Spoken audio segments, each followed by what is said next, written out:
Hey, what is up guys? My name is Tom Spark and today we're back with a new video doing a review of Cyberghost VPN.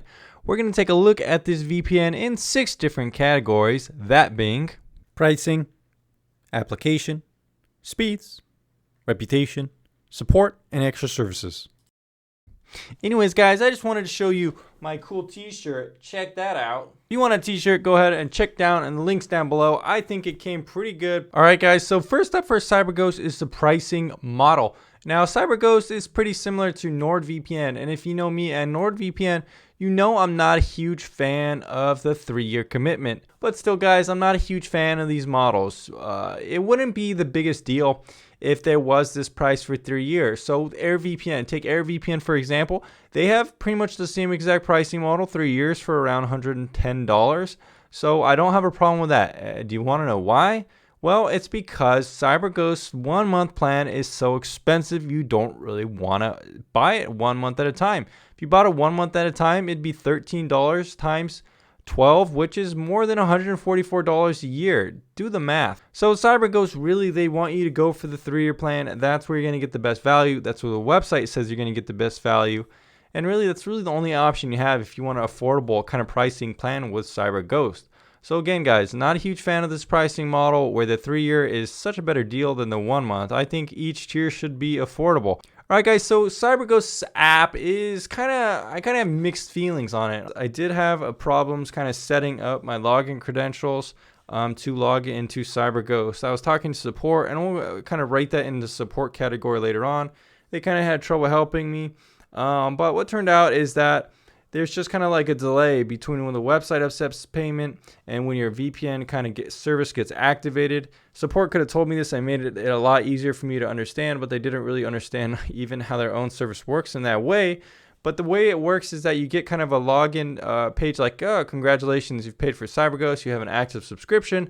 But when you go into your account, you find out that it still says inactive. So then you're like, wait, what's going on? Maybe if the thing said, oh, hold on, wait for 20 minutes for your subscription to be active. For some reason, there's kind of a desync between the website thinking you have an active subscription and then other parts of the website think you don't. So it's a little bit confusing there, especially for newcomers. I think they should fix that. If you sign up for a subscription once you've paid, it should say your subscription has been activated everywhere on the website and it's going to be active soon. But anyway, onto the application itself. Alright guys, so Cyberghost VPN, this is what the application looks like. It kind of works in like this kind of weird way. Kind of wants to stick down there, kind of in the sidebar. Not a huge fan of that design. But when you do open it up like this, it's pretty good. It definitely kind of has one of the most robust kind of server selections out there. You can see the different load, the distance, and you can favorite it, and you can even connect to individual servers like this. Now, there are other VPNs like AirVPN and Perfect Privacy, which are similar in that functionality, so it's not super unique. But it is well done for Cyberghost. You also have the option to pick specific torrent and Netflix servers. As you can see here, it is cool. They give you options for Hulu and YouTube, Crunchyroll, and various other options. Some other VPNs like NordVPN aren't as specific here and are blocked for Hulu. So if you like Cyberghost over NordVPN, specifically for this option, I can understand that. We do see some quite decent security features with Cyberghost as well. We do see ad blocking, which is very cool, as well as some other things like data compression, which could be useful for on-the-go mobile data. In terms of settings, we also see a good amount of settings here with various kind of controls for Wi-Fi. That could be good if you're on a laptop. We also see some exceptions, which is kind of a form of split tunneling. You could choose which websites you want to excuse from passing through the VPN tunnel. Very cool. And we also see an application kill switch as well. So pretty much most of the bases here are covered.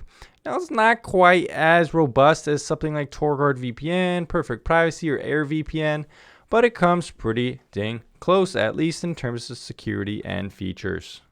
Next up guys, in terms of speed, Cyberghost is just pretty mediocre to slower.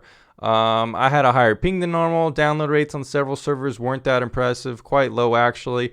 And real world torrent tests were also not very good either, just mediocre speeds altogether. Kind of disappointing for how expensive Cyberghost is for the 1 month plan. Cyberghost's reputation suffers for kind of a variety of reasons. One thing is that Cyberghost was found in the past to be using session recording scripts on their website. Hotjar records everything visitors do on the site, and they store this information on third-party servers. Now, they're probably just doing this to kind of maximize their revenue or something like that, but if that doesn't sound good to you, well, too bad. Not only that, but CyberGhost kind of has a weird logging policy in that they claim to collect no logs, but they do actually collect a decent amount of logs, and they've been found using third-party apps like Mixpanel and Instabug to collect statistical data through their VPN clients, which they openly admit in their privacy policy. Another thing is that Cyberghost ad blocker does not actually block anything on HTTPS websites, which is a large majority of websites nowadays. Not to mention the ad blocker works through traffic manipulation rather than a DNS solution like we've seen through stuff like TorGuard VPN. Lastly, guys, probably the worst thing about Cyberghost is that it's actually owned by an Israeli company called Cape, previously called Crossrider. And Crossrider has an interesting history in which they've developed and produced malware. And you could find all sorts of examples about this, but in my opinion, probably shouldn't use a VPN company that has been purchased by a company that used to produce malware. Now, I'm sure they've just kind of bought Cyberghost to kind of increase their rep. Of course, they've changed their name as well, but concerning to say the least. Cyberghost's reputation is not very good. Lastly, guys, I do want to talk about Netflix compatibility and the extra services with Cyberghost. It is good to see 7 simultaneous connections. However, like I said before, sometimes Netflix works, sometimes it doesn't. It kind of depends on which server you're testing, and you kind of got to fiddle around with it. I would like there to be more dedicated kind of Netflix compatibility that's easier to use. We see other VPNs that are easier to work with Netflix, and I think Cyberghost, sometimes certain websites won't load with certain servers, and you can see examples of that I'm posting on the video right now. I finally did get it working with the Netflix server later on, but again, it's kind of buggy. Lastly, guys, I do want to talk about support, and I really kind of alluded to this before, but Cyberghost support, it does get some points because it does have live chat.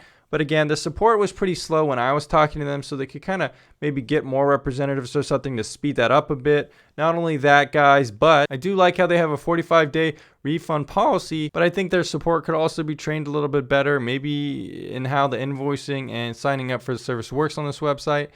They should know that there might be a slight delay, and that way it's not as confusing. For some reason, the support agent also said they were having payment problems or problems with their subscription. Not sure what was going on there, but annoying nonetheless. Alright guys, thanks for checking out this Cyberghost VPN review. The final rating for Cyberghost is not going to be very good. It's going to be a tier 3 VPN or not recommended. The main reason are because Cyberghost is too expensive for 1 month. $13 is among the most expensive out there. Now, they do have that 3-year plan they're trying to push you into, but I don't really recommend going for a 3-year plan. Not to mention, their speeds are very mediocre, and they have a bad reputation. The company that owns them, I don't trust that company. And the support is immediately okay, as well as the extra services in the app is decent. But that's not enough to bring it up to top tier rankings, guys. If you want to see more VPN rankings, go to vpntierlist.com. And anyways, guys, I'll see you in the next VPN review very soon. See you later.